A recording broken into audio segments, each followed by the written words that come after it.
Ladies and gentlemen, welcome back to the channel once again. I'm Tony, and today I'm going to be doing my impressions on the Esteban Carreras Chupacabra Maduro in Gordito size. And for the specs, this is a Nicaraguan puro, so everything is from Nicaragua. Wrapper, filler, and binder. We have 5 inches in length, and the ring gauge is 56. So you already know the drill. I'm going to light this up, give you my impressions on each third, and yep, a little bit along the way. Wide open draw. Ooh, strong. So if you have seen any of my previous cigar-related videos, you already know I don't like to talk too much on the first 5 to 10 minutes because I like to give some time to the cigar to wake up. But I do have to say that I'm expecting full flavor, medium plus to full in strength as well. This is my first time having this blend. I'll start smoking this and I'll let you know my impressions regarding the first third. Alright, so I'm basically done with the first third.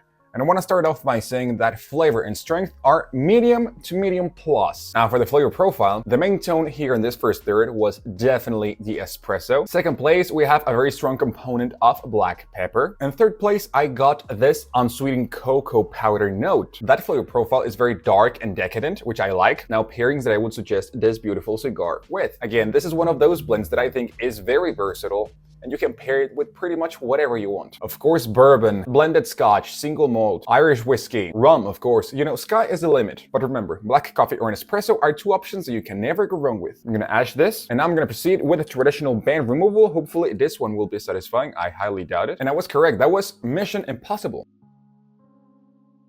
So I decided to just slide it right off. Here we have this secondary band, Chupacabra. And I forgot to mention, we have an incredible amount of smoke output. The amount of smoke this cigar produces just by holding it, it's something that I've only seen in Drew Estate cigars. Now I'm gonna keep smoking this and I'll give you my impressions regarding the second third. Alright, so I'm gonna proceed with a traditional primary band removal before it starts burning. But once again, I decided to just slide it right off. Here we have this very distinct and very elegant, in my opinion, primary band, Esteban Carreras. Very ornate. Black and gold, can't go wrong, hashtag bars. And now that I'm basically done with the second third, did something change?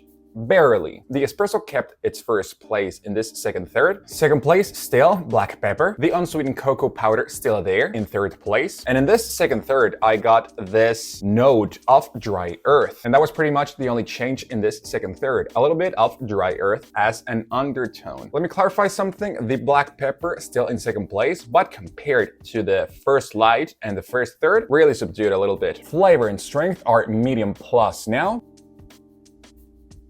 And we still have a plethora of smoke output. I'm gonna keep smoking this and I'll let you know my impressions regarding the final third.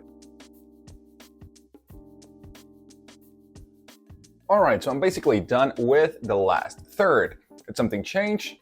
Barely. The espresso is still the main tone in this last third, but now in second place we have a new note, which is mesquite wood. The black pepper and the unsweetened cocoa powder still there in third place, and the dry earth component is completely gone at this point.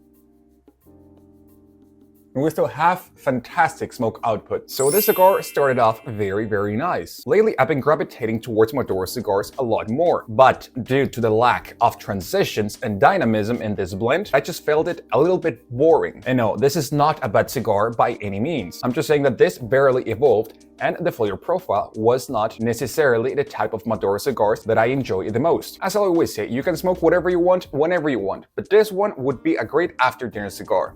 It has this rich and robust flavors, as I usually say, that always comes great at the end of the day. And of course, this blend is something that I would not recommend to someone that is starting off smoking cigars. Still, a lot of smoke output from this cigar just by holding it. Construction, flawless. I didn't have to touch this up nor relight it. And since this Vitola was a perfecto, I didn't have any issues either at first light. It was not burning perfectly, but after a few minutes, it catched up and it started to burn evenly the whole smoke through. Now I'm gonna smoke this to the nub. And that's it for me. Thank you so much for watching this video. If you made it this far, I really hope you found this video useful. So, thank you so much. Tack så mycket. Merci beaucoup. Muito obrigado. Dankeschön. Muchas gracias. Spasiba. Kietas. Grazie mille. Arigatou gozaimasu. See you in the next video.